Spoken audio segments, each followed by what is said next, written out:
নমস্কাৰ জেচিচিৰ সংবাদ পৰিক্ৰমালৈ আপোনাক স্বাগতম ষ্টুডিঅত মই জয়শ্ৰী মিঠি প্ৰথমে চাহক আজিৰ সংবাদ শিৰোনাম জাগিৰোডৰ নিলিত প্ৰশাসনৰ উচ্ছেদ অভিযান উচ্ছেদ কৰা হল আমছৈ চাহ বাগিচাৰ ভূমি বেদখলকাৰীক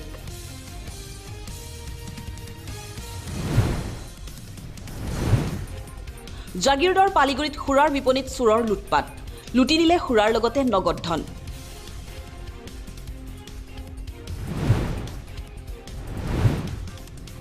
জাগিৰোডৰ নেলিত চলিছে গো সিন্ডিকেট স্থানীয় ৰাইজে জব্দ কৰিলে 24টাকৈ গোধন সহ ট্ৰাক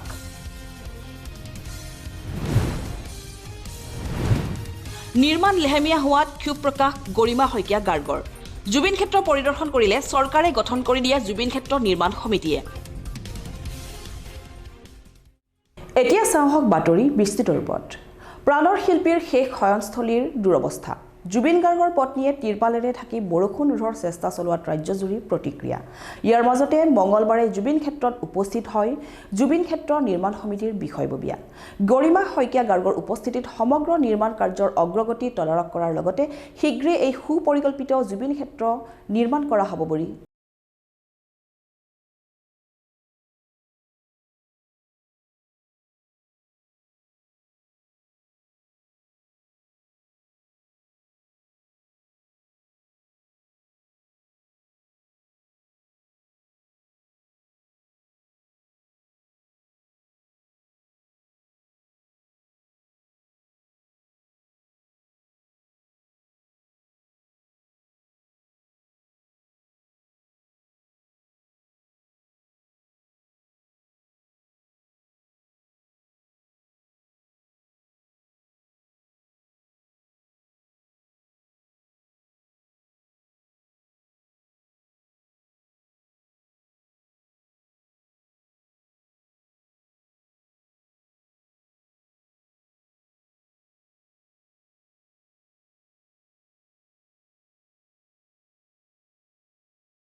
চাৰিসীমাৰ দেৱাল নিৰ্মাণৰ কাম আৰম্ভ হৈছে আপোনালোকে দেখিছে আৰু এতিয়া আমাৰ যিসমূহ অস্থায়ীভাৱে চাকি বন্তি লগোৱা জেগা আছিলে সেয়াও আমাৰ যি অন্ত্যেষ্টিক্ৰিয়া য'ত সম্পন্ন হৈছিলে তাৰ ওচৰলৈ নিয়াৰ ব্যৱস্থা কৰা হৈছে আৰু ইতিমধ্যে প্ৰথমতেই যিটো অস্থায়ী গৃহ সাজি মানুহে নাম প্ৰসংগ আদি কাৰ্য সম্পাদন কৰিছিলে সেইটো আমি এটা অন্য স্থানলৈ এতিয়া স্থানান্তৰ কৰা হৈছে আৰু গতিকে এই গোটেইখিনি আপোনালোকে প্ৰতিচ্ছবি দেখিবলৈ পাব আমাৰ কাইলৈ পৰহিলৰ ভিতৰত গোটেই কামখিনি সম্পন্ন হ'ব যিদিনাৰ পৰা এই অন্ত্যেষ্টিক্ৰিয়া সম্পন্ন হৈছে সেইদিনাৰ পৰাই দায়িত্বশীলভাৱে গোটেই কামখিনি কৰি থকা হৈছে আৰু সেইবাবে আজি এই পৰ্যায়লৈকে আহি পাইছে সুন্দৰভাৱে অন্ত্যেষ্টিক্ৰিয়াৰ যিখিনি স্থান সেইখিনি আপোনালোকে দেখিছে সুন্দৰভাৱে নিৰ্মিত হৈছে আৰু বাকীখিনি কামো আনুষংগিকভাৱে সম্পন্ন হৈ আছে আৰু হৈ যাব আৰু ইতিমধ্যে স্থায়ী কৰ্ম হিচাপে প্ৰথম পৰ্যায়ত যিটো চাৰিসীমাৰ দেৱাল নিৰ্মাণৰ কাম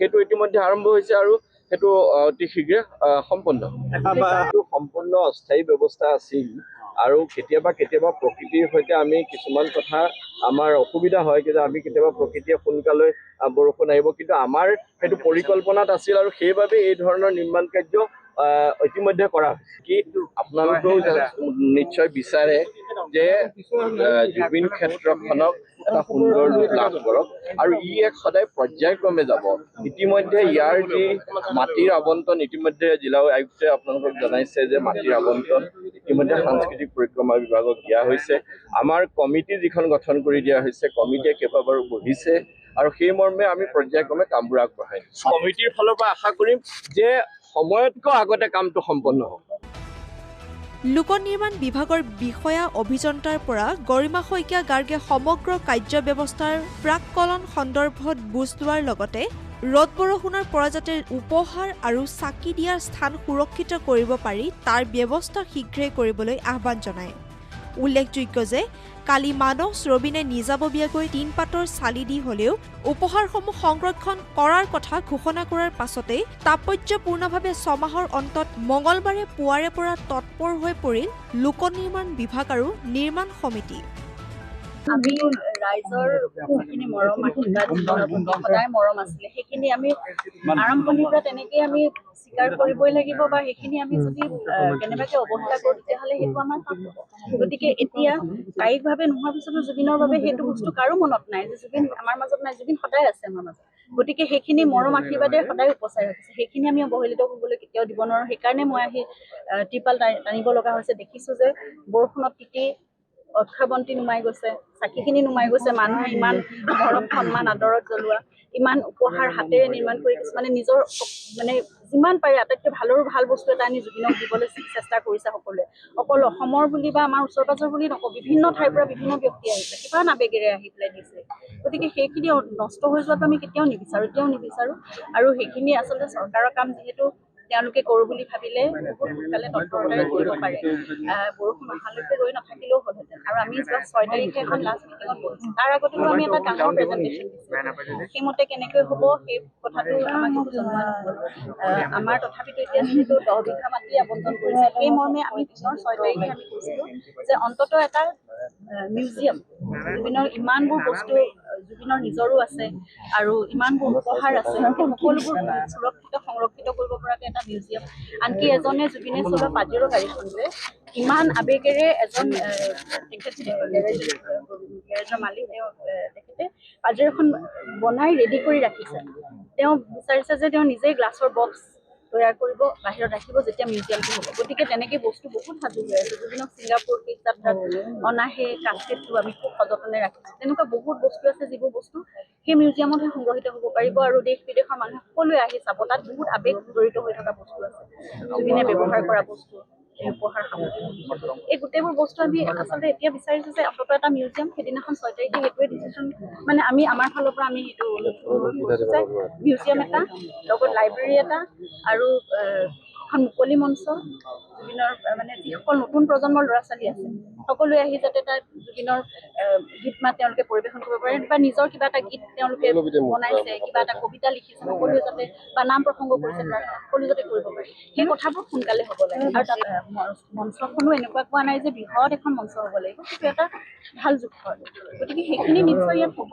আৰু মিউজিয়ামৰ লগতে লাইব্ৰেৰীটো বেলেগকৈ কোৱা নাই, তাৰে এটা অংশ আছে। তেনেকৈ সেইখিনি অন্ততঃ ইয়াত লাগিব। ঠিক আছে, অকণমান ওখ স্থানত ৰাখি আৰু এচাৰকণি যাতে নপৰে তেনেকুৱা ধৰণে প্ৰটেক্টেড কৰি ৰাখি অক্ষয়বন্তি এতিয়াও যাতে নুনুমাই সেই কথাটো কিন্তু সকলো ইয়াত মন দিব লাগিব। সেইটো একদম পৰিচালনা সমিতি যিয়ে থাকক তেনেকৈ থাকক চাব লাগিব। আৰু চাকি বন্তি জ্বলোৱা এটা বেলেগ জেগাত তেওঁলোকে ইফালে পুঁজিৰ নিৰ্মাণ কৰিছে। তাৰপিছত এই সকলো খোজকাঢ়িবলৈ জেগাখিনি ঠিক কৰি দিম বুলি কৈছে, পে'মেণ্ট মানে আছে। তাৰপিছত তেওঁলোকে কৈছে যে সেই মিউজিয়াম, লাইব্ৰেৰী আৰু মঞ্চখন তাত ইয়াত বহিব পাৰে। যদি বহিব পাৰে সেই জেগাখিনি, তেতিয়াহ'লে তেওঁলোকে এটা নক্সা তৈয়াৰ কৰি আমাক সকলোকে দেখুৱাওক, ৰাজহুৱা কৰক সকলোৱে, আৰু যিমান পাৰি সোনকালে আজি নিৰ্মাণ কৰক।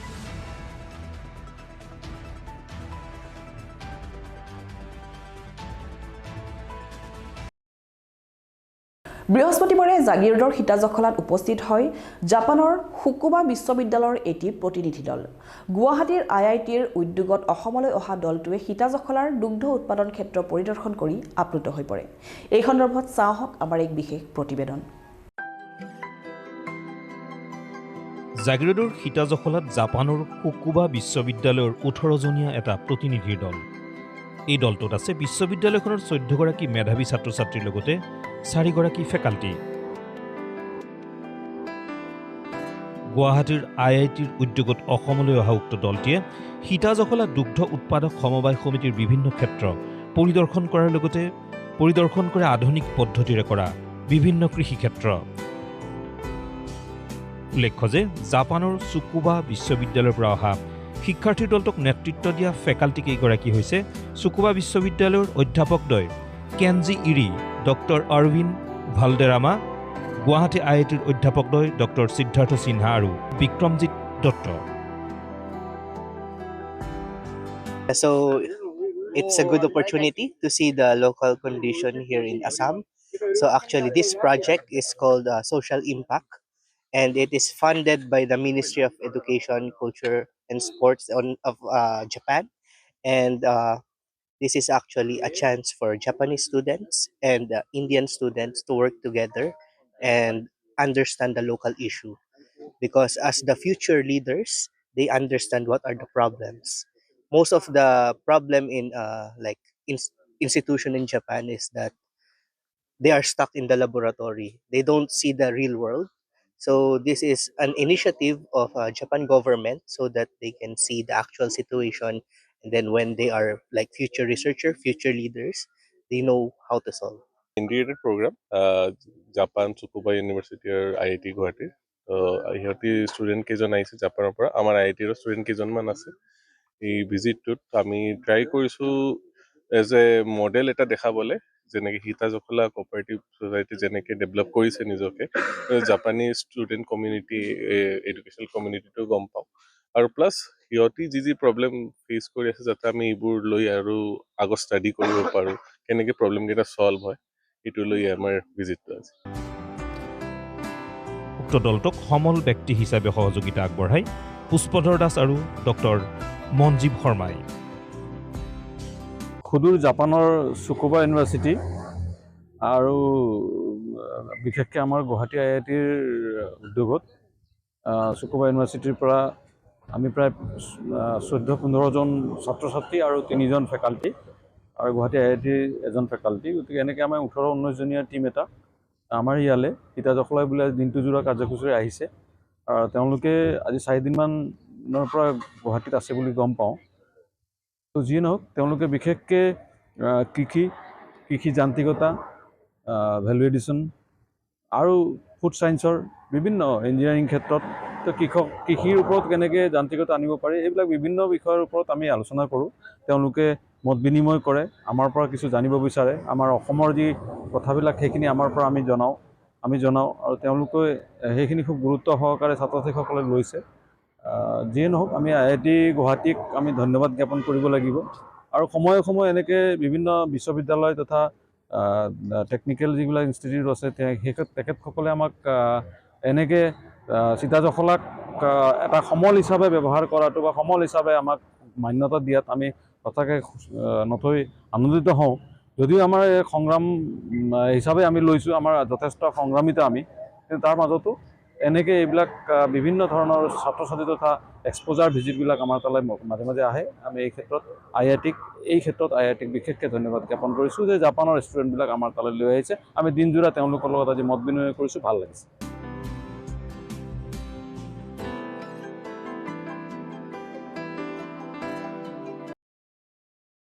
বৃহস্পতিবাৰে জাগিৰৰ নেলিত পুনৰ চলিল প্ৰশাসনৰ এক্সকেভেটৰ। আমছৈ চাহ বাগিচাৰ ভূমিত নীতি বহিৰ্ভূতভাৱে প্ৰায় 25টা পৰিয়ালে বসবাস কৰি থকাৰ পাছতে এইসকলৰ বিৰুদ্ধে চলে উচ্ছেদ অভিযান। আৰক্ষীৰ বিশাল বাহিনীৰ উপস্থিতিত শান্তিপূৰ্ণভাৱে সম্পন্ন হয় এই উচ্ছেদ কাৰ্য। জাগিৰোডৰ নেলিত পুনৰ প্ৰশাসনৰ উচ্ছেদ অভিযান। নেলিৰ আমছৈ চাহ বাগিচাৰ ভূমিত বেদখলকাৰীৰ বিৰুদ্ধে কঠোৰ জিলা প্ৰশাসন। প্ৰথম পৰ্যায়ত বৃহস্পতিবাৰে প্ৰায় 25টা বেদখলকাৰীৰ পৰিয়ালক কৰা হ'ল উচ্ছেদ।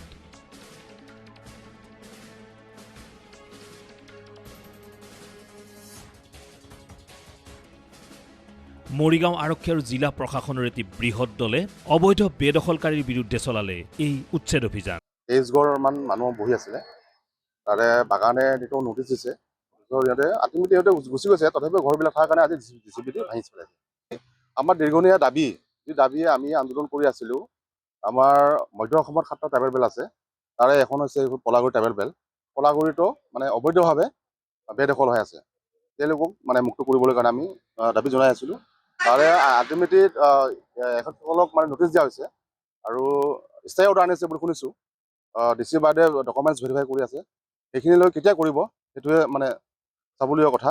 আৰু আমি দাবী জনাইছোঁ DC মহোদয়ে যাতে অতি সোনকালে মানে ডকুমেণ্টছ ভেৰিফাই কৰি কেনে আমাৰ উচিত কৰিবৰ কাৰণে আমি দাবী জনাইছোঁ। উল্লেখ্য যে পলাগুৰি ট্ৰাইবেল বেল্ট এণ্ড ব্লকৰ প্ৰায় 600 বিঘা ভূমি বেদখলকাৰীৰ কবলত থকাৰ অভিযোগ বিভিন্ন সময়ত উত্থাপন হৈ অহাৰ সময়তেই সদৌ-তিৱা ছাত্ৰ সন্থাৰ লগতে বিভিন্ন দল সংগঠনে দাবী জনাইছিল উচ্ছেদৰ। সদৌ-তিৱা ছাত্ৰ সন্থাৰ দীৰ্ঘদিনীয়া দাবী যি আমাৰ 13 নং নীলিখোলা সমষ্টিৰ পলাগুৰি ট্ৰাইবেল বেল্ট এণ্ড ব্লক, এই ব্লকৰ আমাৰ যি অবৈধ বেদখলকাৰীসকল যি যেনেধৰণেৰে ইয়াতে অবৈধভাৱে কিনা বেচা কৰি বেদখল কৰি ঘৰ সাজি আছিলে, সেইসকলক আজি প্ৰথম পৰ্যায়ে যিটো আমাৰ যি আমচৈতি মানে ষ্টেট যি আমচৈ চাহ বাগিচাৰ আৰু নীলি থানাৰ বেক চাইডে যিখিনি আজি বেদখল মুক্ত কৰিছে, আমি পোনপ্ৰথমে আমি অসম চৰকাৰক ধন্যবাদ জ্ঞাপন কৰিছোঁ। তাৰ লগতে যি আমাৰ পলাগুৰি ট্ৰাইবেল বেল্ট এণ্ড ব্লক, এই পলাগুৰি ট্ৰাইবেল বেল্ট এণ্ড ব্লকত যিসকল অবৈধ বেদখলকাৰী কিনা বেচা কৰি যিসকলে ঘৰ সাজি আছে, সেইসকলকো অতি শীঘ্ৰে ইয়াৰ পৰা যাতে বেদখল মুক্ত কৰি অসম চৰকাৰে যাতে ইয়াৰ আমাৰ যিখিনি জনজাতীয় আমাৰ খিলঞ্জীয়া ভূমিপুত্ৰসকল আছে, সেইসকলক যাতে এটা মুক্ত কৰি দিয়ে, বেদখল মুক্ত কৰি, তাৰ বাবে আমি সদৌ-তিৱা ছাত্ৰ সন্থা মৰিগাঁও জিলা সমিতি আৰু সদৌ-তিৱা ছাত্ৰ সন্থাৰ কেন্দ্ৰীয় সমিতিৰ তৰফৰ ফালৰ পৰা আমি বিনম্ৰ অনুৰোধ জনাইছোঁ। অৱশেষত বৃহস্পতিবাৰে প্ৰথম পৰ্যায়ত প্ৰায় 25টা পৰিয়ালক উচ্ছেদ কৰে প্ৰশাসনে। অৱশ্যে উচ্ছেদৰ সময়ত কোনো অপ্ৰীতিকৰ পৰিৱেশৰ সৃষ্টি হোৱা পৰিলক্ষিত নহ'ল।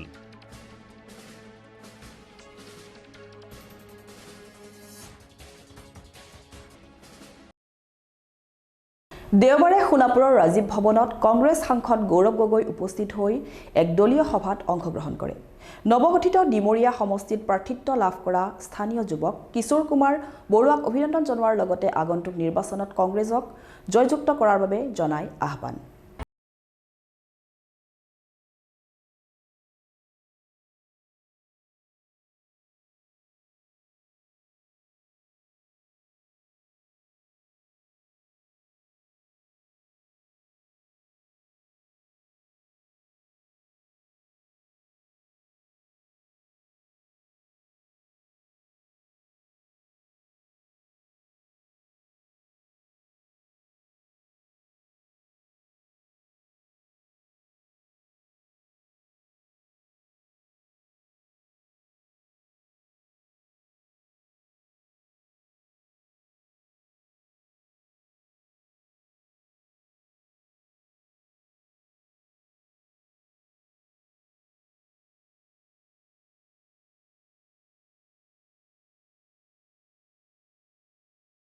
আনন্দিত অনুভৱ কৰিছোঁ। আজি নৱগঠিত 34 নম্বৰ ডিমৰীয়া সমষ্টিত আমাৰ দলীয় নেতৃত্বই আমাৰ ওপৰত আনুগত্য ৰাখি পেলাই আজি দলীয় প্ৰাৰ্থিত্ব প্ৰদান কৰিছে।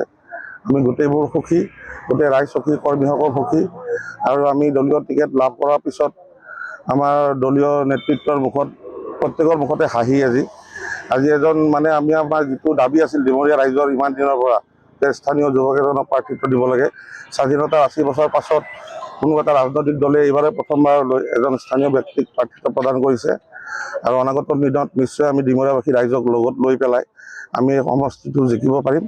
ইয়াৰ বাবে উৎফুল্লিত হৈ পৰিছে ডিমৰীয়া সমষ্টিৰ কংগ্ৰেছ শিবিৰ। দেওবাৰৰ পৰা অসমৰ ব্লকসমূহত 5 দিনীয়া কাৰ্যসূচীৰে বিভিন্ন সভা অনুষ্ঠিত কৰি প্ৰাৰ্থীসকলক উৎসাহ যোগোৱাৰ উদ্দেশ্যে বিশেষ কাৰ্যসূচী গ্ৰহণ কৰিছে কংগ্ৰেছে।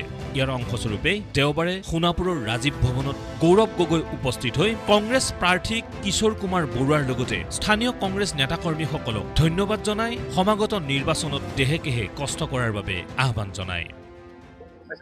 আমাৰ কংগ্ৰেছ দলৰ দ্বিতীয় প্ৰাৰ্থী তালিকা ঘোষণা কৰা হ'ল আৰু দেখিছেই যে আমাৰ মণ্ডল ব্লক কংগ্ৰেছ তৃণমূল কংগ্ৰেছ কৰ্মী যি পৰামৰ্শ প্ৰিয়ংকা গান্ধী ডাঙৰীয়াক দিছে, আমাক জনোৱাইছে, AICC general secretary Jitendra Singh ডাঙৰীয়াক জনাইছে। আমি তৃণমূল কৰ্মীৰ লগত আলোচনা কৰাৰ পিছত তৃণমূলে পৰা আমাক যি পৰামৰ্শ দিছে সেই অনুসৰি আমি প্ৰাৰ্থী তালিকা আমি আগবঢ়াই দিছোঁ। মই দলৰ নেতৃত্বক মাল্লিকাৰ্জুন খাৰ্গে ডাঙৰীয়া, ৰাহুল গান্ধী ডাঙৰীয়াক ধন্যবাদ জ্ঞাপন কৰিছোঁ। আৰু আজিৰ পৰা আমি এটা 5 দিনীয়া এটা কাৰ্যসূচী লৈছোঁ। বিভিন্ন ঠাইত আমি ব্লক কংগ্ৰেছৰ কাৰ্যালয়ত সোমাই আমাৰ প্ৰাৰ্থীসকল যিসকলে পালে আৰু যিসকলে নাপালে সকলোকে একগোট হৈ আগন্তুক দিনত কংগ্ৰেছ দলটোক সবল কৰা, সেই বিধানসভা সমষ্টিত কংগ্ৰেছ দলটো জিকোৱা, লগতে স্থানীয় সমস্যাবোৰ ওপৰত গুৰুত্ব দিয়া আৰু মানুহক বুজোৱা যে কংগ্ৰেছ আহিলে কেনেদৰে অসমৰ ভিতৰত আমি এখন নতুন বৰ অসম দেখা পাম।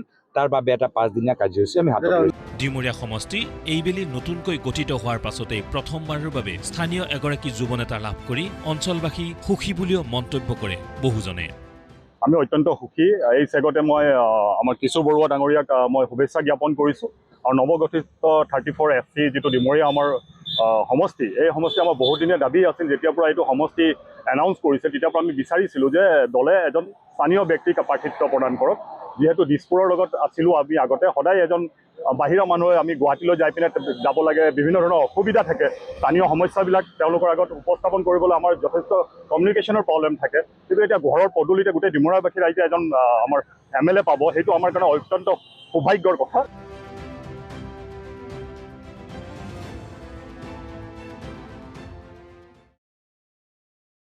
জাগিৰোডত খিলঞ্জীয়া যুৱতীক শ্লীলতা হানিৰ চেষ্টা বহিৰাগত শ্ৰমিকৰ। ছেমি কণ্ডাক্টৰ প্ৰকল্পত কৰ্মৰত বিহাৰৰ কৰণ কুমাৰ নামৰ শ্ৰমিকজনে ত্ৰিঘেৰীয়া গাঁৱৰ যুৱতীক অশ্লীল ব্যৱহাৰ কৰি হ'ল ৰঙাঘৰৰ আলহী। এই সন্দৰ্ভত চাওঁ আহক আমাৰ এক বিশেষ প্ৰতিবেদন।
মানে আমি মিটিঙৰ পৰা আহি আছিলোঁ, বিজেপি মিটিঙৰ পৰা, যুৱ মৰ্চা মানে মিটিঙৰ পৰা আমি আহি আছিলোঁ। পিছত যেতিয়া আমি গাড়ীৰ পৰা নামিকে গৈ আছোঁ, তেতিয়া মানে এই তাতাকো মানে কাম কৰা বিহাৰৰ পৰা আৰু সিহঁতে মদ পানী খাই কেনে পুৰা মানে নিচাত আহিছে।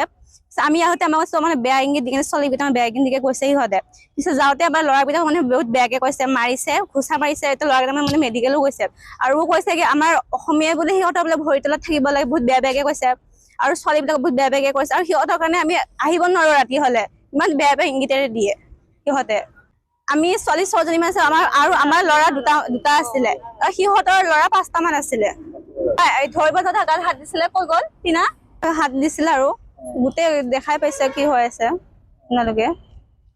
আমি বিচাৰো সিহঁতক উচিত শাস্তি দিয়াটো। সিহঁতে ঠাণ্ডা থাকিও কৈ আছে যে আমাক বোলে আৰু সিহঁতে ওলাই পিটিব আমাক কৈ আছে।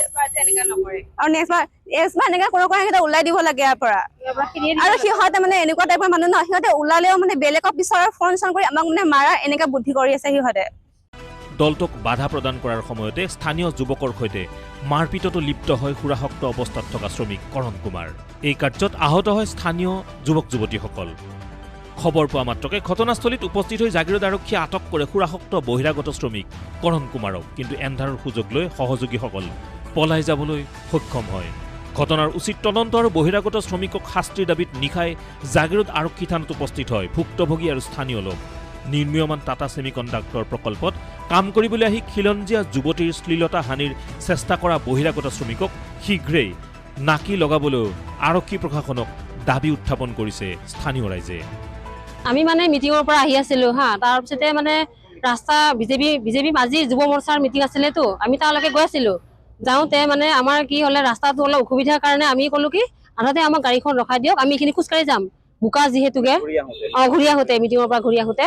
তাৰপিছতে আমি গৈ আছিলোঁ, আমি মানে ছোৱালী 6জনী এনেকৈ গৈ আছিলোঁ আৰু ল'ৰা 2জন আছিলে। ল'ৰা 2জনে মানে পিছত গৈ আছিলে আৰু মানে গাঁৱত যেতিয়া পালোঁ যেতিয়া আৰু ধুনীয়াকৈ গৈ আছোঁ গোটেইখিনিয়ে। তাৰপিছত আমি গৈ আছোঁ, ইহঁতে মানে সিফালৰ পৰা আহি আছে, খাই বৈ কিনে আহিছে আৰু ধৰি লওক খাই বৈ পিনে আহিছে। আমি গৈ আছোঁ যে তাৰপিছতে ইহঁতে মানে মই আগত গৈ আছোঁ, তাৰপিছত ল'ৰা 2জন আছে, ছোৱালীকেইজনী আছে তাৰপিছতে আৰু ইহঁতে মানে বেয়া ইংগিত মানে কিবা এনেকুৱা ধৰণৰ মানে বদমাছ যে খাই বৈ আহিছে যিহেতুকে মুখৰ কিছুমান ভাষা মানে অলপ বেয়াকৈ ব্যৱহাৰ কৰিছে।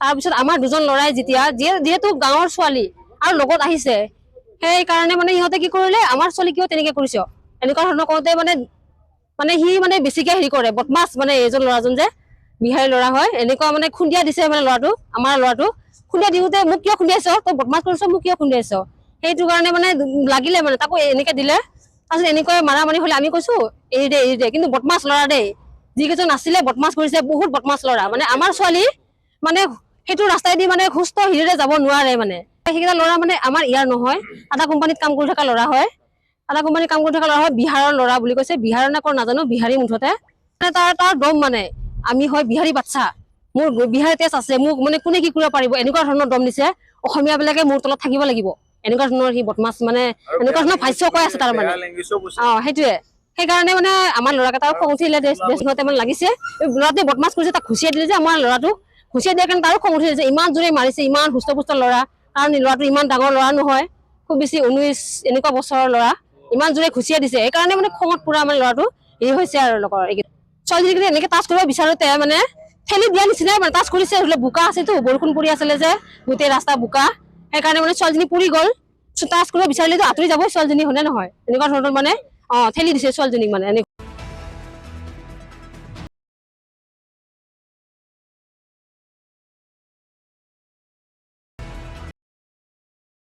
নিৰ্বাচনৰ প্ৰেক্ষণত দেওবাৰে ডিমৰিয়াত শিক্ষামন্ত্ৰী ডক্টৰ ৰণোজ পেগু উপস্থিত হৈ উদ্বোধন কৰে ফঙাৰী সাংস্কৃতিক প্ৰকল্পৰ ৰাজহুৱা ভৱন ইয়াৰ যোগেৰে জনগোষ্ঠীয় সংস্কৃতিৰ প্ৰচাৰ আৰু প্ৰসাৰৰ ক্ষেত্ৰত এক বিশেষ পদক্ষেপ হ'ব বুলি আশা প্ৰকাশ কৰে মন্ত্ৰীগৰাকীয়ে ডিমৰিয়াত নিৰ্বাচনী ঢৌৰ প্ৰভাৱ কাহিলী পুৱাতে তেতেলিয়াৰ ফঙাৰীত শিক্ষামন্ত্ৰী ডক্টৰ ৰণোজ পেগু উদ্বোধন কৰিলে ফঙাৰী ক্ৰীড়া আৰু সাংস্কৃতিক প্ৰকল্পৰ ৰাজহুৱা ভৱন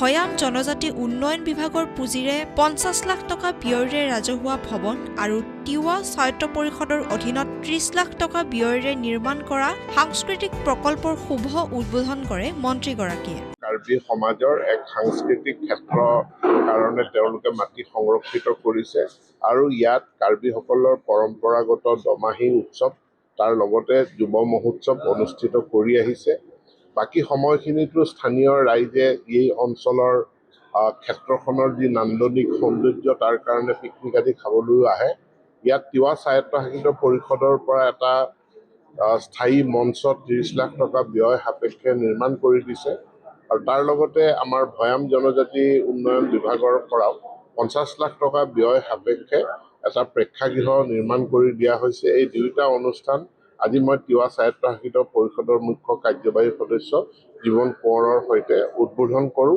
আৰু তেওঁলোকৰ ছ'চাইটিৰ হাতত অৰ্পণ কৰোঁ আৰু ক্ৰমান্বয়ে ইয়াৰ আন্তঃগাঁথনি আৰু উন্নয়নৰ জৰিয়তে ইয়াক এক সাংস্কৃতিক অৱসৰ বিনোদনৰ ক্ষেত্ৰ হিচাপে আমি গঢ়ি তুলিব পাৰিম মন্ত্ৰীগৰাকীক এই কাৰ্যসূচীত সংগ দিয়ে তিৱা স্বায়ত্ত পৰিষদৰ মুখ্য কাৰ্যবাহী সদস্য জীৱন চন্দ্ৰ কোঁৱৰৰ লগতে কেইবাগৰাকীও জনগোষ্ঠীয় নেতাই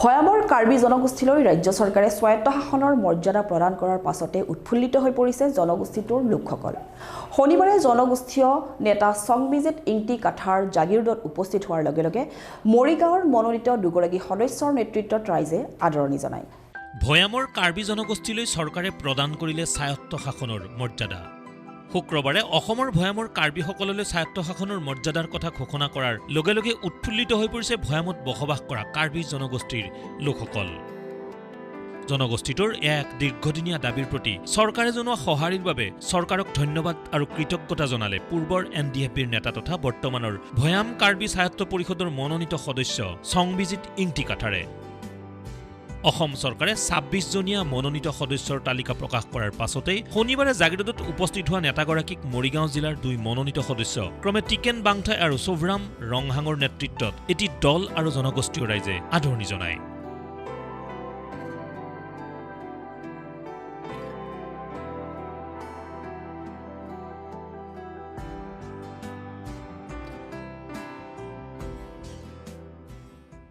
যোৱা 2021 চনত ভাৰত চৰকাৰ অসম চৰকাৰ আৰু কাৰ্বি আংলং স্বায়ত্তশাসিত পৰিষদে সাক্ষী হিচাপে থাকি পেলাই শান্তি চুক্তি হৈছিলে আমাৰ 6 বিদ্ৰোহী সংগঠনৰ সৈতে সেই শান্তি চুক্তি অনুসৰি ভৈয়ামত থকা 8খন জিলাৰ কাৰ্বিসকলে বহুত দিনীয়া এটা দাবী আছিলে, আমাৰ নিজস্ব এটা অট'নমাছ কাউন্সিল আমাক লাগে।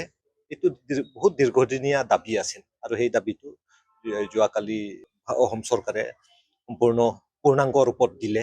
সেইকাৰণে এতিয়া গম পাইছোঁ সকলো মানুহ সুখী। আচলতে 8খন জিলাৰ কাৰ্বি ৰাইজ একেবাৰে অত্যন্ত সুখী। এতিয়ালৈকে শপত গ্ৰহণ হোৱা নাই। শপত গ্ৰহণৰ পিছত আমি পৰৱৰ্তী কাম কাজ কেনেকৈ কৰিব, এইটো আমাৰ জেনেৰেল কাউন্সিল আছে। জেনেৰেল কাউন্সিলত আমি আলোচনা কৰি সেইমতে আমি আমাৰ সমস্যাবিলাক অন্যান্য আমাৰ উন্নয়নমূলক কাম কেনেকৈ কৰিব লাগে আমি তাতে আলোচনা কৰি পেলাই আমি এইটো আগবাঢ়ি যাম।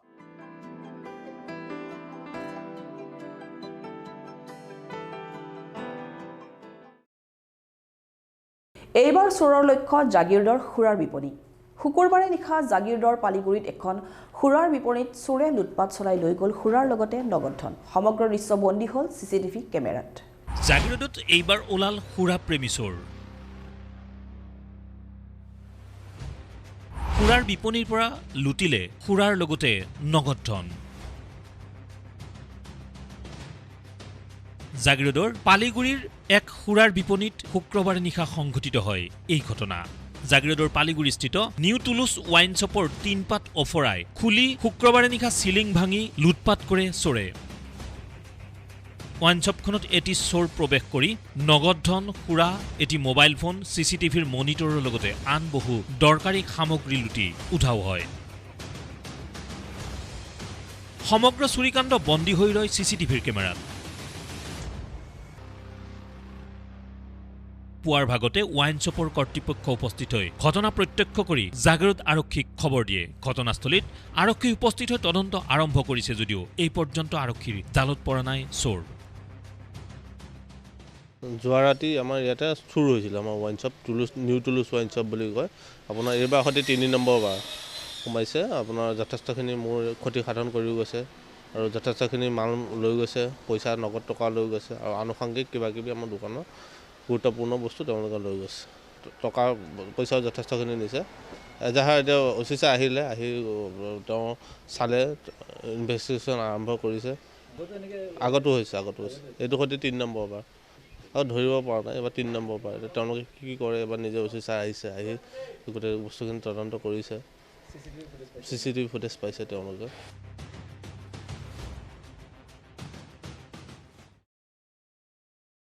চাহ বাগানৰ শ্ৰমিকৰ ভূমিৰ অধিকাৰ সুনিশ্চিত কৰাৰ অৰ্থে অসম চৰকাৰে লোৱা পদক্ষেপৰ অংশস্বৰূপে শনিবাৰে জাগিৰোডৰ গোপালকৃষ্ণ চাহ বাগিচাতো অনুষ্ঠিত হয় ভূমিপট্টা বিতৰণ কাৰ্যসূচী।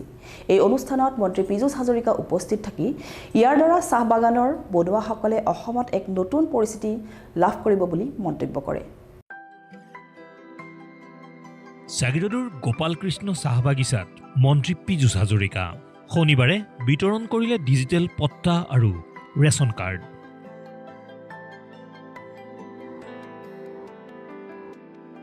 বাগিচাৰ 421 গৰাকী শ্ৰমিকক পট্টা বিতৰণ কৰাৰ লগতে 625 গৰাকী শ্ৰমিকক প্ৰদান কৰিলে ৰেচন কাৰ্ড।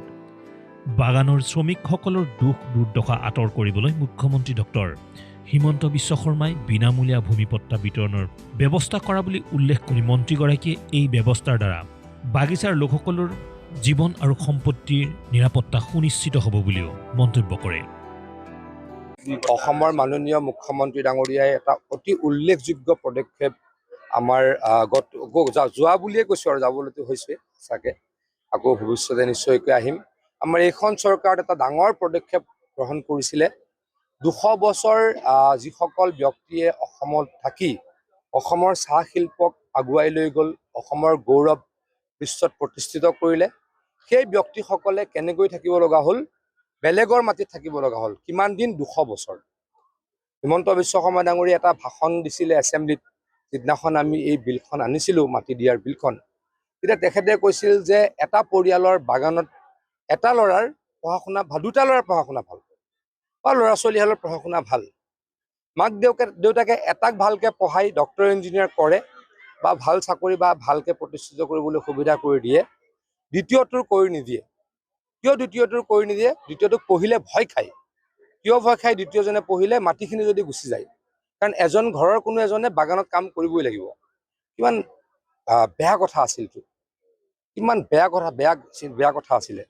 সেই বেয়া কথা, এই দুখ, এইবিলাকক আঁতৰাবলৈ হিমন্ত বিশ্ব শৰ্মা ডাঙৰীয়াই সিদ্ধান্ত লৈছিল যে বাগানৰ বনুৱা ভাইসকল, আমাৰ ভণ্টিসকল যি ঠাইত আছে তেওঁলোকে পট্টা পাব লাগিব। আৰু সেইকাৰণে আমি বিল পাছ কৰিছিলোঁ আৰু আমি অতি সোনকালে 2 মাহৰ ভিতৰত এই কৰণীয়খিনি কৰিলোঁ। কালি প্ৰধানমন্ত্ৰী ডাঙৰীয়াৰ হাতেৰে অসমৰ কেইবা হাজাৰ ব্যক্তিক ভূমিৰ পট্টা দিয়াৰ ব্যৱস্থা কৰিলোঁ। আমাৰ সমষ্টিত 421টা পৰিয়াল গোপালকৃষ্ণ বাগানত আছে, তেখেতলোককো আজি আমি পট্টা দিয়াৰ ব্যৱস্থা কৰিলোঁ। ভূমিপট্টা বিতৰণ মুখ্যমন্ত্ৰী ডক্টৰ হিমন্ত বিশ্ব শৰ্মা নেতৃত্বাধীন বিজেপি চৰকাৰৰ অন্যতম পদক্ষেপ বুলি অভিহিত কৰে মন্ত্ৰী পীযুষ হাজৰিকাই। মন্ত্ৰীগৰাকীক এই কাৰ্যসূচীত সংগ দিয়ে প্ৰশাসনৰ কেইবাগৰাকীও বিষয়াই। মই এটা কথা ভাবোঁ, হিমন্ত বিশ্ব শৰ্মা ডাঙৰীয়াই বহুত কাম কৰিছে যোৱা 25 বছৰ। যোৱা 5 বছৰ মুখ্যমন্ত্ৰী হৈ ডাঙৰ কাম কৰিছে, কিন্তু মই ভাবোঁ মানুহক সহায় কৰিব পৰা সকলোতকৈ এটা ডাঙৰ কাম হৈছে এইটো কাম। কাৰণ মই আকৌ কৈছোঁ, মানুহৰ কি কষ্ট আছিল। আনকি লেবাৰ কোৱাৰ্টাৰটো বনাবলৈ বেয়া পায়, নিজে বনাবও নোৱাৰে কাৰণ যদি কাঢ়ি লয়। কোনোবাই বনাব পাৰিলেও নবনাইছিল, যেনে তেনে ভাঙা চিঙাকৈ আছিল আৰু মালিকৰ ওপৰত ফুল্লি ডিপেণ্ডেণ্ট আছিলে। মালিকে ভাল কৰিলে থাকিম, মালিকে বেয়া নকৰিলে গোহালিৰ নিচিনা থাকিম। এতিয়া সেই পৰিৱেশটো নাইকিয়া হৈ গ'ল। মুখ্যমন্ত্ৰী ডাঙৰীয়া, মই আকৌ কৈছোঁ, মই উপলব্ধি কৰোঁ, হিমন্ত বিশ্ব শৰ্মা ডাঙৰীয়াৰ লগত মই 26 বছৰ একেলগে কাম কৰিছোঁ। হিমন্ত বিশ্ব শৰ্মা ডাঙৰীয়াৰ যিখিনি কাম কৰিছে প্ৰত্যেকখিনিৰ লগত মই প্ৰত্যক্ষভাৱে বা পৰোক্ষভাৱে জড়িত। কিন্তু মই উপলব্ধি কৰোঁ, সকলোতকৈ যি 5টা যদি ডাঙৰ কাম তেখেতে কৰিছে, এটা আমাৰ এই বনুৱা ভাইসকলক, চাহ জনগোষ্ঠীৰ আদিবাসীসকলক ভূমিপট্টা দিয়াটো।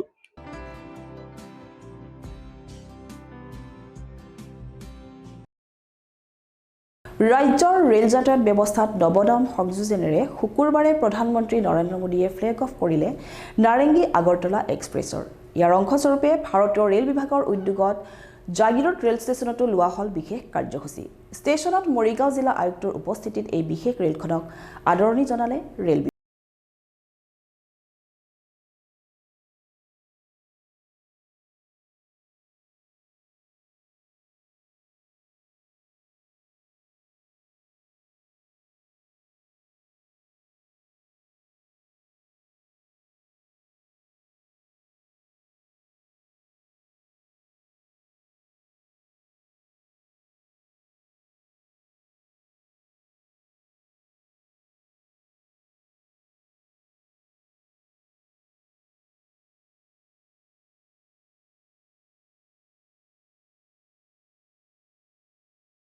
বুঝাই যাম নাই লোৱা নাই, আজি বিৰিতি দিছে নতুন ট্ৰেইন। ভালেই লাগিছে, বহুত ভাল লাগিছে। সমগ্ৰ অসমৰ কাৰণে এটি আনন্দময়ী দিন।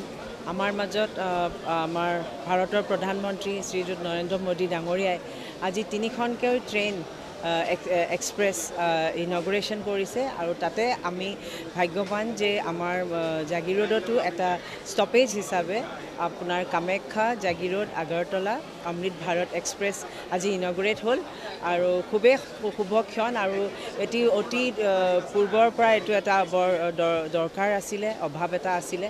আজি সেই অভাৱ পূৰণ হ'ল আৰু মই ভাবোঁ যে মৰিগাঁওবাসী ৰাইজ ইয়াৰ পৰা উপকৃত হ'ব। ধন্যবাদ।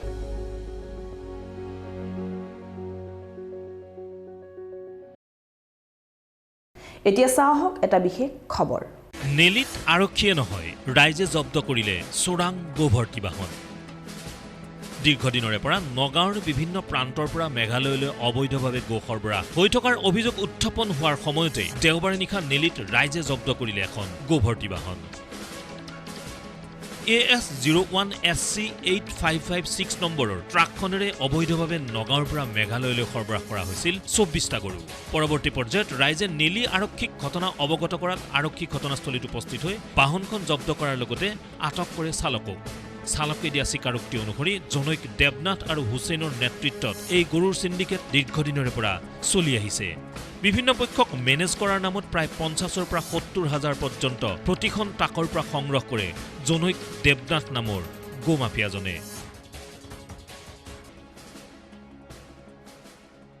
কেইটা গৰু আছে? 24টা। ক'ৰ পৰা আনিছে? নগাঁও নগাঁও কোন জেগা আৰু গৰু তোমাৰ কোনে এইটো লাইনটো কোনে দিছে দেৱনাথ মই আজি গতিকে গাড়ীখনে আনিছিলে গৰু কিমানটা আছে 24 গাড়ীখন কোনে আনিব দিছে তোমাক দেৱনাথ ক'লৈকে নিব দিছে বৰ্ণি লক্ষণীয়ভাৱে ৩-৪টা আৰক্ষীৰ তালাচী চকী পাৰ হৈ এই গৌভৰ্তি বাহনসমূহ জাগিৰোড ক্ষেত্ৰী সোণাপুৰ হৈ কেনেদৰে মেঘালয় পায়হি সেয়া এক ডাঙৰ সাঁথৰ হিচাপে চৰ্চিত হৈছে। মই ইতিমধ্যে গম পালোঁ যে এখন ট্ৰাক ফুল গৰু গাড়ী আহি আছে ৰূপহীৰ পৰা আৰু এই গাড়ীখন আমি যুৱকসকলে গাড়ীখন ধৰিছোঁ। ইয়াত গাড়ীখন ধৰাৰ পিছত গাড়ীখনক আমি সোধাপোছ কৰি থকা অৱস্থাত পুলিচ আহিছে নেলি তিনিআলিৰ ওচৰত গাঁৱৰ ভিতৰলৈ গাড়ীখন গৈ আছিলে আৰু আমি পুলিচক নেলি থানা আৰক্ষী চকীক পুলিচ তেওঁলোকে আহিছে আৰু IC লগত কথা পাতিছে। ICয়ে গাড়ীখন ইতিমধ্যে থানালৈ নিব দিছে।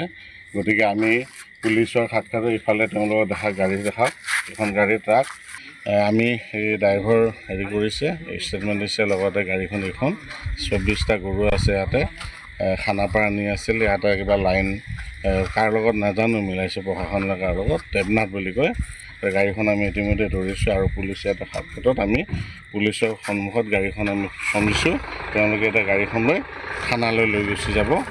এতিয়া নেলি আৰু জাগিৰোড আৰক্ষীয়ে এই সমগ্ৰ বিষয় সন্দৰ্ভত কি ব্যৱস্থা গ্ৰহণ কৰে সেয়া হ'ব লক্ষণীয়।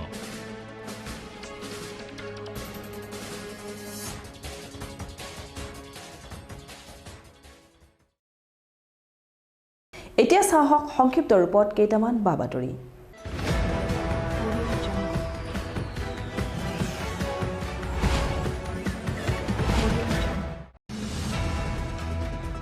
সোমবাৰে জাগিৰোডৰ ২৭ নং ৰাষ্ট্ৰীয় ঘাইপথত পথ দুৰ্ঘটনা। দেওশাল শিৱ মন্দিৰৰ সমীপত সংঘটিত দুৰ্ঘটনাত নিহত এজন, আন এজনৰ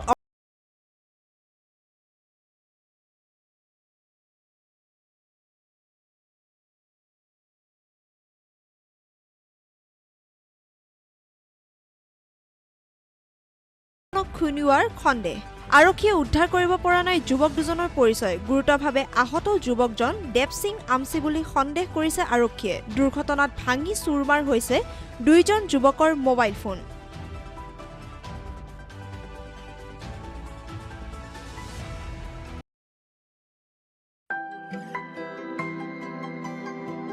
জাগিৰোডৰ মিকিৰকুছিত জাগিৰোড আঞ্চলিক পুমাকুলৰ ৩০ সংখ্যক বাৰ্ষিক অধিৱেশন উদযাপন।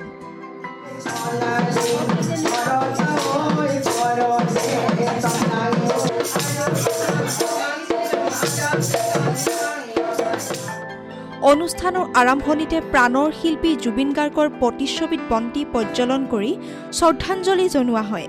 ইয়াৰ পাছতে কেইবাগৰাকীও বিশিষ্ট ব্যক্তিক সম্বৰ্ধনা আগবঢ়োৱাৰ লগতে ২৯ নং ভুমুৰাগুৰি প্ৰাথমিক বিদ্যালয়ৰ অৱসৰপ্ৰাপ্ত প্ৰধান শিক্ষয়িত্ৰী প্ৰভা পাটৰক এখনি সম্বৰ্ধনা পত্ৰ তথা শৰাইৰে জনোৱা হয় সম্বৰ্ধনা।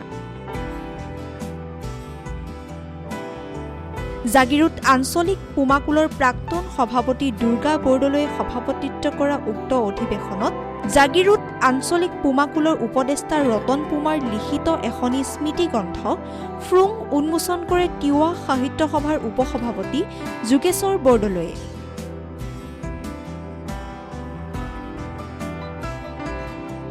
ত্ৰিশ সংখ্যক বাৰ্ষিক অধিৱেশনৰ লগত সংগতি ৰাখি পুমাকুলৰ জীয়ৰী বোৱাৰীসকলে পৰিৱেশন কৰে সমবেত সংগীত।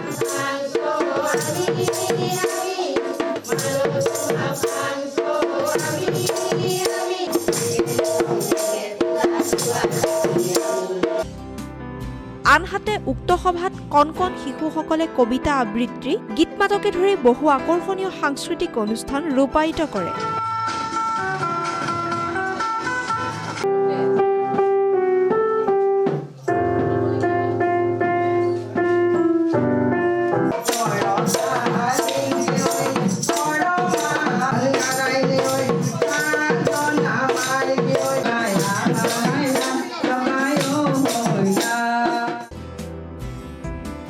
সভাত উপস্থিত থাকে বিশিষ্ট নিমন্ত্ৰিত অতিথি ৰঘুনাথ চুকাই, জাগিৰোড পুমাকুলৰ সভাপতি লক্ষ্মীৰাম বৰদলৈ, সম্পাদক কমলেশ্বৰ পুমাকে প্ৰমুখ্য কৰি পুমাকুলৰ সদস্যসকল। কাৰ্যসূচীটো আছিল আমাৰ জাগিৰোড আঞ্চলিক পুমাকুলৰ বাৰ্ষিক অধিৱেশনৰ আজি প্ৰথম দিন। জাগিৰোড অঞ্চলত পুমাকুলসকলে বাস কৰি আছে। আমি সকলোৱে মিলি আজি আমাৰ এনে প্ৰীতিভোজ বুলি আমি আয়োজন কৰোঁ, কিন্তু এইটো প্ৰীতিভোজো হয়, লগতে আমাৰ বছৰেকীয়া বাৰ্ষিক অধিৱেশনো হয়। এই অধিৱেশনতে আমি আমাৰ বংশৰ, আমাৰ কুলৰ প্ৰতিজন সদস্যই যাতে আমি সকলোৱে একেলগে থাকি আমাৰ কুলবিলাক যাতে আমি জীয়াই ৰাখিব পাৰোঁ, তাৰ কাৰণে আজি আমাৰ অধিৱেশনটো পতা হৈছে। কাৰ্যসূচী আছিল আমাৰ স্মৃতি গ্ৰন্থ উন্মোচন, উদীয়মান ব্যক্তিসকলক আমি যাতে ভৱিষ্যতত যাতে আমি আগুৱাই নিব পাৰোঁ, তাৰ কাৰণেও এটা কাৰ্যসূচী আছিল। আৰু আমি ইয়াতে আমাৰ জ্যেষ্ঠ ব্যক্তিসকলকো আদৰণি জনোৱা আমাৰ কাৰ্যসূচী আছিল।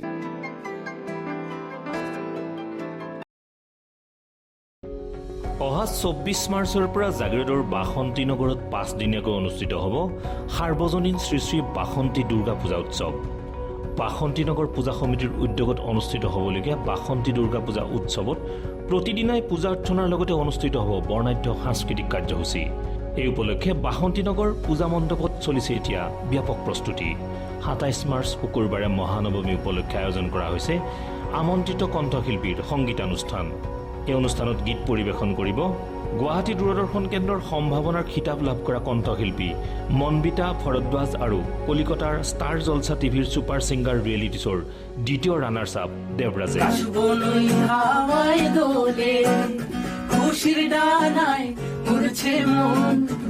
নমস্কার, আমি দেবরাজ দাস, স্টার জলসা সুপার সিঙ্গারের একজন প্রতিযোগী। প্রথমবারের মতো আসছি আমি আপনাদের শহর বাসন্তীনগর জাগিরোডে। বাসন্তীনগর বাসন্তী দুর্গাপূজা কমিটির উদ্যোগে এবং বিগ শাউট ইভেন্টসের পরিচালনায় আগামী 27 মার্চ বাসন্তী পূজার মহানবমীতে এক বিরাট সংগীতানুষ্ঠান আয়োজিত হয়েছে।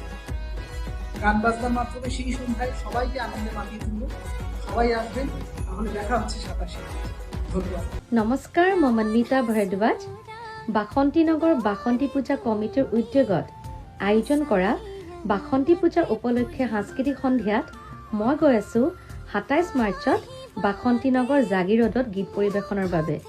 আৰু উক্ত অনুষ্ঠানটি পৰিচালনা কৰিছে বিগ শাউট ইভেণ্টে। সকলো ৰাইজৰ উপস্থিতি আন্তৰিকতাৰে কামনা কৰিলোঁ। আমি একলগ হ'ম, ফূৰ্তি কৰিম। সকলোকে লগ পোৱাৰ আশাৰে ধন্যবাদ। প্ৰতিটো কাৰ্যসূচীতে ৰাইজৰ উপস্থিতি আৰু সহযোগিতা কামনা কৰিছে উদ্যোক্তাসকলে। নমস্কাৰ জনাইছোঁ জেচি চেনেলক, আদৰণি জনাইছোঁ। আমাৰ বাসন্তী পূজা 24 মাৰ্চৰ পৰা আয়োজিত কৰা হ'ব আৰু 27 মাৰ্চত নৱমী ৰাতি আমি ষ্টাৰ জলসাৰ দ্বিতীয় স্থান লাভ কৰা দেৱৰাজ দাসক আনি আছোঁ আৰু মনমিতা ভৰদ্বাজক আনি আছোঁ গুৱাহাটীৰ। আৰু অষ্টমী দিনাখন ডান্স প্ৰগ্ৰাম আছে, আৰতী প্ৰতিযোগিতা আছে, কালচাৰেল অনুষ্ঠান, বিভিন্ন ধৰণৰ কালচাৰেল অনুষ্ঠান আছে। জাগিৰোডবাসীক আমি আমন্ত্ৰণ জনাইছোঁ, পূজাস্থলীলৈ আহক, আমাক সহযোগিতা কৰি কেনে আগবঢ়াই নিয়ে, তাকে কামনা কৰি আছোঁ।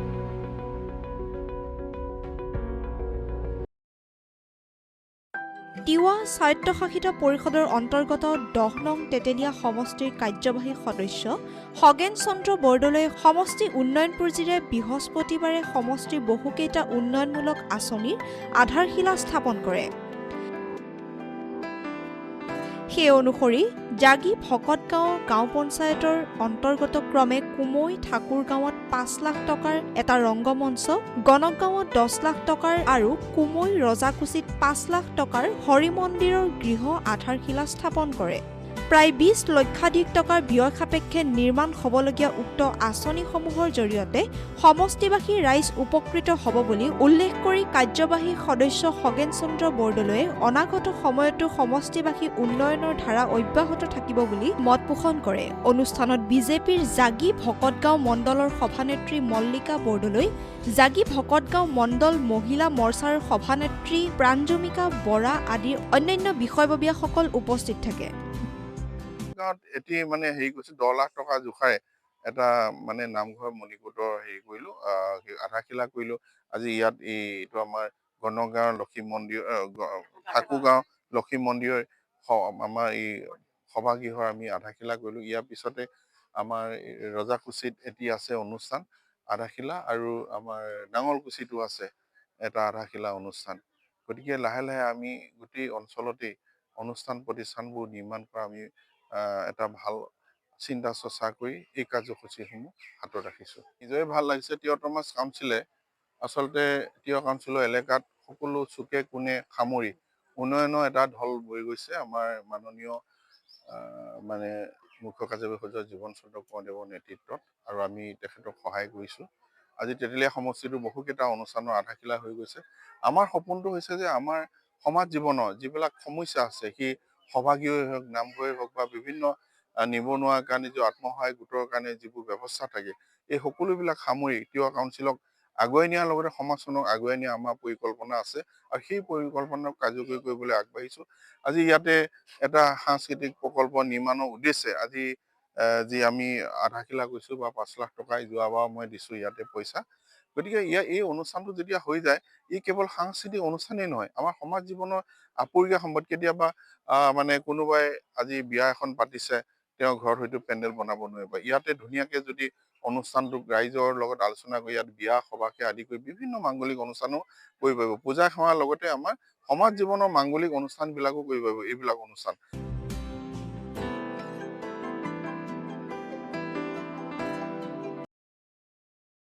বৃহস্পতিবাৰে জাগিৰোড গাঁও পঞ্চায়তৰ অন্তৰ্গত 8 নং ৱাৰ্ড আৰু 2 নং ৱাৰ্ডৰ দুটাকৈ পথ ৰাইজৰ বাবে মুকলি কৰা হয়। মইনাজানৰ পকীকৰণ কৰা এটি পথৰ ফিটা কাটি শুভ উদ্বোধন কৰে মন্ত্ৰী তথা স্থানীয় বিধায়ক পীযুষ হাজৰিকাৰ ব্যক্তিগত সচিব অপূৰ্ব ডেকাই। এই জাগিৰোড পঞ্চায়তৰ অন্তৰ্গত এই কুঁহিয়াৰদলৰ এইটো যিটো আমাৰ মেইন ৰাস্তাৰ পৰা ভিতৰলৈ সোমাই যোৱা যথেষ্ট ইয়াত বসতিপূৰ্ণ এৰিয়া, এইটো জেগাত মানুহ আছে। এই ৰাস্তাটো আজি শুভ উদ্বোধন কৰিলে সন্মানীয় মন্ত্ৰী পীযুষ হাজৰিকাদেৱৰ ব্যক্তিগত সচিব আমাৰ সকলোৰে শ্ৰদ্ধাৰ অপূৰ্ব ডেকা ডাঙৰীয়াই, আৰু লগতে আমিও ইয়াত উপস্থিত আছিলোঁ।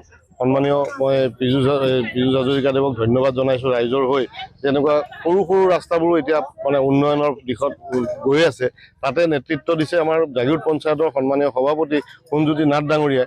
তেখেতে এই ৰাস্তাটো যে ধৰি দিলে বা পঞ্চায়তৰ ফালৰ পৰা উন্নয়নৰ প্ৰথম আমাৰ যি তেওঁ পঞ্চায়তৰ সভাপতি হোৱাৰ পিছতেই জাগিৰোডখন যিবোৰ আগতে মন্ত্ৰী মহোদয়ে কৈয়ে গৈছে যে ডাঙৰ ৰাস্তাও নাই, যে সৰু সৰু ৰাস্তাবোৰ উন্নয়নৰ ফালে যে তেখেতে চিন্তা চৰ্চা কৰিছে। গতিকে মই সোণজ্যোতি নাথ ডাঙৰীয়াকো ধন্যবাদ জ্ঞাপন কৰিছোঁ। এই মুকলি অনুষ্ঠানত উপস্থিত থাকে জাগিৰোড উন্নয়ন প্ৰাধিকৰণৰ অধ্যক্ষ দিব্যজিৎ নেওগ, জাগিৰোড গাঁও পঞ্চায়তৰ সভাপতি সোণজ্যোতি নাথ, তিৱা স্বায়ত্ত পৰিষদৰ মনোনীত সদস্য খগেন চন্দ্ৰ দাস, অনুসূচিত জনজাতি উন্নয়ন বৰ্ডৰ অধ্যক্ষ কামেশ্বৰ পাটৰৰ লগতে ৱাৰ্ড সদস্যসকল আৰু স্থানীয় ৰাইজ। সমূহ জাগিৰোডবাসীক জনাবলৈ পাই খুবেই সুখী হৈছোঁ যে আজি মইনাজানৰ পৰা আমাৰ কুণ্ড দাস ডাঙৰীয়াৰ ঘৰলৈকে যি এটা দীঘল আপোনাৰ 60 মিটাৰ ৰাস্তা আছিলে, সেই ৰাস্তাটো আজি পঞ্চায়ত পুঁজিৰ 15 ফাইনেন্সৰ যোগেদি আজি এই ৰাস্তাটো আমাৰ পকীকৰণৰ ব্যৱস্থা কৰিব পৰা গ'ল জাগিৰোড পঞ্চায়তৰ ফালৰ পৰা।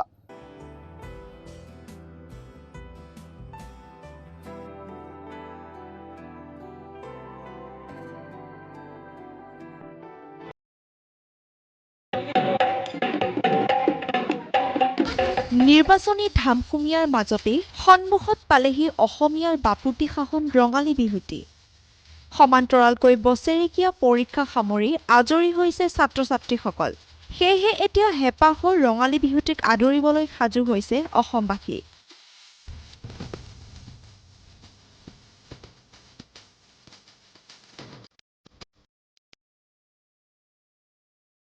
ব্যস্ত হৈ পৰিছে বিহুৰ আখৰাত। জাগিৰোড ইউথ ক্লাবৰ উদ্যোগত আৰু জাগিৰোড লায়ন্স ক্লাবৰ সহযোগত নখোলা বৰনামঘৰৰ বাকৰিত 11 দিনীয়াকৈ আৰম্ভ হৈছে বিহু আৰু ঢোল বাদনৰ আখৰা। হিয়াৰামঠুৰ জুবিন গাৰ্গৰ সোঁৱৰণত জাগিৰোড ইউথ ক্লাবে অনুষ্ঠিত কৰিছে এই বিহুৰ আখৰা। ছাত্ৰ ছাত্ৰীসকলৰ বাবে বিনামূলীয়া এই বিহুৰ আখৰাত অংশগ্ৰহণ কৰিছে শতাধিক শিক্ষাৰ্থীয়ে। প্ৰশিক্ষক হিচাপে অংশগ্ৰহণ কৰিছে চৰাইদেউ সোণাৰীৰ বৰবিহুৱা প্ৰাণজিৎ চেলেং আৰু ৰাষ্ট্ৰীয় বঁটাপ্ৰাপক বৰবিহুৱা তপন চৌধুৰীয়ে। 16 মাৰ্চৰ পৰা জাগিৰোড ইউথ ক্লাব আৰু জাগিৰোড লায়ন্স ক্লাবৰ উদ্যোগত প্ৰাণৰ শিল্পী জুবিনদাৰ সোঁৱৰণত আমি বিনামূলীয়াকৈ ছাত্ৰ ছাত্ৰীসকলৰ বাবে তথা জাগিৰোডবাসী ৰাইজৰ বাবে বিহু নাচ আৰু ঢোল বাদন কৰ্মশালা জাগিৰোড বৰনামঘৰৰ প্ৰাংগণত আৰম্ভ কৰিছোঁ। আৰু আমি প্ৰশিক্ষক হিচাপে অসমৰ বিভিন্ন প্ৰান্তৰ পৰা ব্যক্তিক নিমন্ত্ৰণ কৰিছোঁ। আমাৰ এই কৰ্মশালাত প্ৰশিক্ষক হিচাপে আছে প্ৰাণজিৎ চেলেং ডাঙৰীয়া, তেখেত সুদূৰ চৰাইদেউৰ পৰা আহিছে, তেখেত বৰবিহুৱা। আৰু আমাৰ এই কৰ্মশালা প্ৰশিক্ষক হিচাপে আছে আপোনাৰ তপন চৌধুৰী, তেখেত ৰাষ্ট্ৰীয় শান্তি সম্পন্ন, তেখেত বৰবিহুৱা। আৰু আন এগৰাকী আমাৰ প্ৰশিক্ষক তন্ময় বৰুৱা, তেখেতৰ ঘৰ কলিয়াবৰত, তেখেত বৰবিহুৱতী। গতিকে আমি 3গৰাকী প্ৰশিক্ষকৰে আমাৰ এই কৰ্মশালা 11 দিনীয়াকৈ জাগিৰোডৰ নখোলা বৰনামঘৰ প্ৰাংগণত আয়োজন কৰিছোঁ।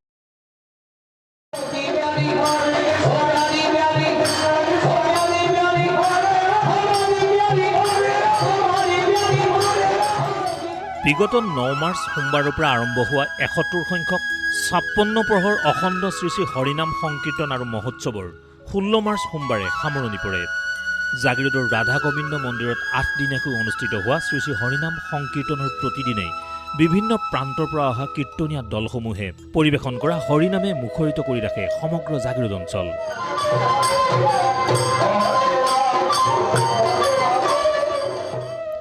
ৰাধা গোবিন্দ মন্দিৰ প্ৰাংগণত হৰিনাম কীৰ্তন উপলক্ষে ৰাজ্যৰ বিভিন্ন প্ৰান্তৰ সহস্ৰাধিক ভক্তৰ সমাগম পৰিলক্ষিত হয়। অন্তিম দিনা সোমবাৰে ভক্তসকলৰ মাজত বিতৰণ কৰা হয় মহাপ্ৰসাদ।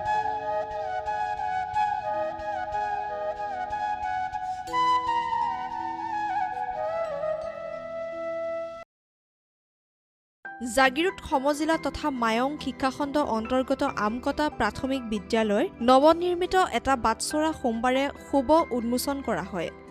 1957 চনতে প্ৰতিষ্ঠা হোৱা প্ৰাথমিক বিদ্যালয়খনৰ প্ৰতিষ্ঠাপক প্ৰধান শিক্ষক আদিত্য শৰ্মাৰ সোঁৱৰণত পুত্ৰ বিজু শৰ্মাৰ তত্বাৱধানত পৰিয়ালবৰ্গই নিৰ্মাণ কৰা বাটচৰাটো উন্মোচন কৰে জাগিৰোডৰ এগৰাকী জ্যেষ্ঠ মহিলা নিৰু দেৱীয়ে।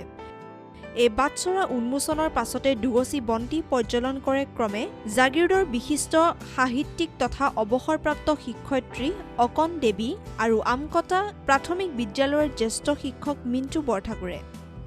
আদিত্য শৰ্মাৰ প্ৰতিচ্ছবিত পুষ্পাঞ্জলি অৰ্পণ আৰু বন্তি প্ৰজ্বলন কৰে ৰেচম বিভাগৰ অৱসৰপ্ৰাপ্ত কৰ্মচাৰী মেনকা দেৱীয়ে। ইয়াৰ পাছতে বিদ্যালয়ৰ প্ৰাংগণত অনুষ্ঠিত হয় এখন স্মৃতিচাৰণ সভা। সভাত সাহিত্যিক অকণ দেৱী, মিণ্টু বৰঠাকুৰ প্ৰমুখ্যে অন্যান্য বিশিষ্ট ব্যক্তিসকলে বিভিন্ন গুণৰ অধিকাৰী প্ৰয়াত আদিত্য শৰ্মাৰ কৰ্মৰাজি সোঁৱৰণ কৰে। তাহানিতে অনগ্ৰসৰ অঞ্চলটোত শিক্ষাৰ পোহৰ বিলোৱা শিক্ষকগৰাকীয়ে 2003 চনত অৱসৰ গ্ৰহণ কৰিছিল। আদিত্য শৰ্মাৰ পৰা বিদ্যালয়খনৰ প্ৰধান শিক্ষক হিচাপে দায়িত্ব গ্ৰহণ কৰা মিণ্টু বৰঠাকুৰেও স্মৃতিচাৰণ কৰি বিভিন্ন বিষয় আলোকপাত কৰে। বৰ্তমান বিদ্যালয়খনৰ প্ৰধান শিক্ষক তথা আদিত্য শৰ্মাৰ পুত্ৰ ৰিজু শৰ্মাই আধৰা অনুষ্ঠানত জাগি ভকতগাঁও গাঁও পঞ্চায়তৰ সভাপতি বিপুল মেধি, সমাজকৰ্মী লক্ষেশ্বৰ দাস, প্ৰাক্তন সেনা জোৱান ধীৰেন দাস, পুত্ৰ ঋতুপৰ্ণ শৰ্মায়ো প্ৰয়াত শিক্ষকগৰাকীৰ স্মৃতিচাৰণ কৰে। জ্যেষ্ঠ পুত্ৰ নিকুঞ্জ মোহন শৰ্মাই শলাগৰ শৰাই আগবঢ়োৱা অনুষ্ঠানত সাহিত্যিক অকণ দেৱীয়ে বিদ্যালয়খনৰ ছাত্ৰ ছাত্ৰীসকলৰ বাবে কিতাপৰ টোপোলা আগবঢ়ায়। লগতে অতিথিসকলক একোটাকৈ গছপুলি প্ৰদান কৰা হয়। আমকটা প্ৰাথমিক বিদ্যালয়ৰ বাবে এটা স্মৰণীয় দিন। এই দিনটোতে এই বিদ্যালয়খনৰ শিক্ষক গোটৰ সমন্বিতে বিদ্যালয়খনৰ প্ৰতিষ্ঠাপক প্ৰধান শিক্ষক প্ৰয়াত আদিত্য শৰ্মাদেৱৰ সোঁৱৰণত তেখেতসকলৰ পৰিয়ালবৰ্গই মাকক দাতা হিচাপে লৈ তেখেত হৈছে নীলিমা দেৱী। তেখেতসকলে এটা বাটচৰা আৰ্হিৰ তোৰণ সুন্দৰকৈ সজাই ৰাইজৰ হকে এই বিদ্যানুষ্ঠানটোৰ হকে তেওঁলোকে দান দিলে।